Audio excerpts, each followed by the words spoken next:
ഇന്ന് നമുക്ക് ഒരു ഉരുളക്കിഴങ്ങ് കറി തയ്യാറാക്കുന്നത് എങ്ങനെയാണെന്ന് നോക്കാം. പൂരിയുടെ കൂടെയും ചപ്പാത്തിയുടെ കൂടെയെല്ലാം കഴിക്കാൻ പറ്റിയ നല്ലൊരു കറിയാണിത്. അപ്പോൾ നമുക്കിത് എങ്ങനെയാണ് തയ്യാറാക്കുന്നത് എന്ന് നോക്കാം. ആദ്യം ഒരു പാൻ വെച്ച് പാനിന് ചൂടായി വരുമ്പോഴത്തേക്കും നമുക്കിതിലേക്ക് ഓയിൽ ഒഴിക്കാം.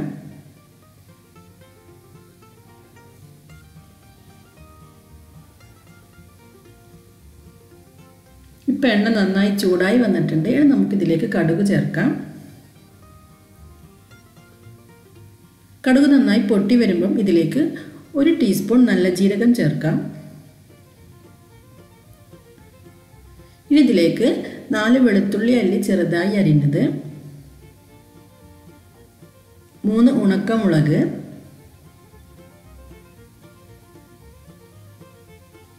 കുറച്ച് കറിവേപ്പില,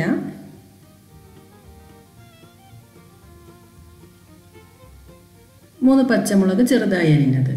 ഇത്രയും ചേർത്തൊന്ന് വഴറ്റിയതിന് ശേഷം നമുക്കിതിലേക്ക് സവാള ചേർക്കാം. ഞാനിവിടെ ഒരു സവാള ചെറിയ കഷ്ണങ്ങളാക്കി എടുത്തിട്ടുണ്ട്.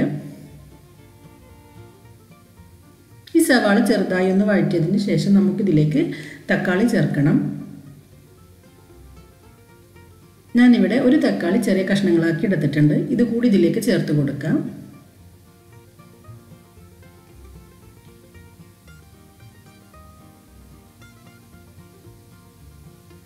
ഇനി ഇതിലേക്ക് കുറച്ച് ഉപ്പ് ചേർത്ത് ഈ തക്കാളി സവാള നന്നായിട്ടൊന്ന് വഴറ്റിയെടുക്കണം.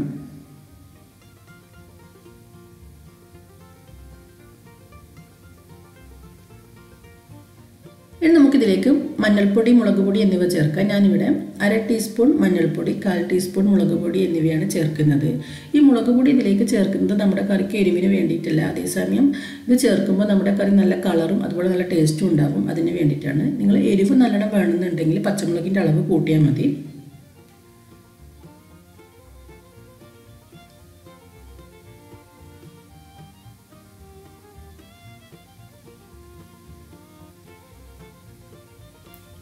ഇനി ഇതിലേക്ക് ഉരുളക്കിഴങ്ങ് ചേർക്കാം. ഞാനിവിടെ 3 ഉരുളക്കിഴങ്ങ്, 1 ക്യാരറ്റ് എന്നിവ തൊലി കളഞ്ഞ് ചെറിയ കഷ്ണങ്ങളാക്കി 1 കപ്പ് വെള്ളത്തിൽ കുക്കറിൽ വേവിച്ചെടുത്തതാണിത്. ഒരു 3 വിസിൽ വരുന്നത് വരെ വേവിച്ചെടുത്താൽ മതി. ഇനി നമുക്കിത് വെള്ളത്തോടു കൂടി തന്നെ ഇതിലേക്ക് ഇട്ട് കൊടുക്കാം.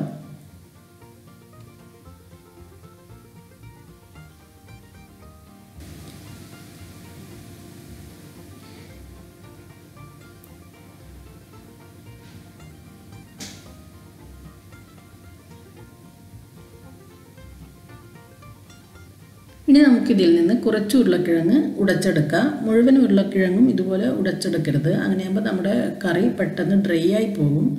അപ്പോൾ അതുകൊണ്ട് കുറച്ച് മാത്രം ഇതുപോലെ ഉടച്ചെടുക്കാം. ഇതൊരു നല്ല തിക്കായിട്ടുള്ള കറിയാണ്. നിങ്ങൾക്ക് നല്ല കുറച്ച് ഗ്രേവി വേണമെന്നുണ്ടെങ്കിൽ ഇതിലേക്ക് കുറച്ച് തിളച്ച വെള്ളം ഒഴിച്ചു കൊടുത്താൽ മതി.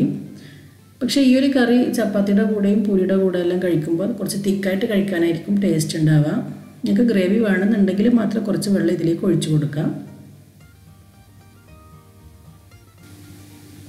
വെള്ളം ഒഴിക്കുന്ന സമയത്ത് നല്ല തിളച്ച വെള്ളം തന്നെ ഒഴിക്കണം. ഇനി നമുക്ക് ഈ കറിയെ ഒന്ന് തിളപ്പിച്ചെടുക്കാം.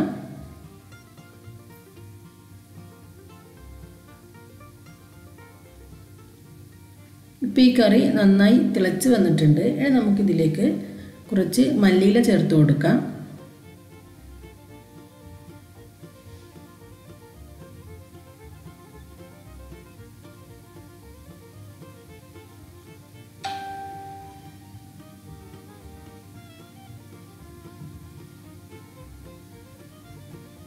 അപ്പോൾ നിങ്ങളെല്ലാവരും ഇതൊന്ന് ട്രൈ ചെയ്ത് നോക്കാം. തീർച്ചയായും നിങ്ങൾക്കിത് ഇഷ്ടമാവും.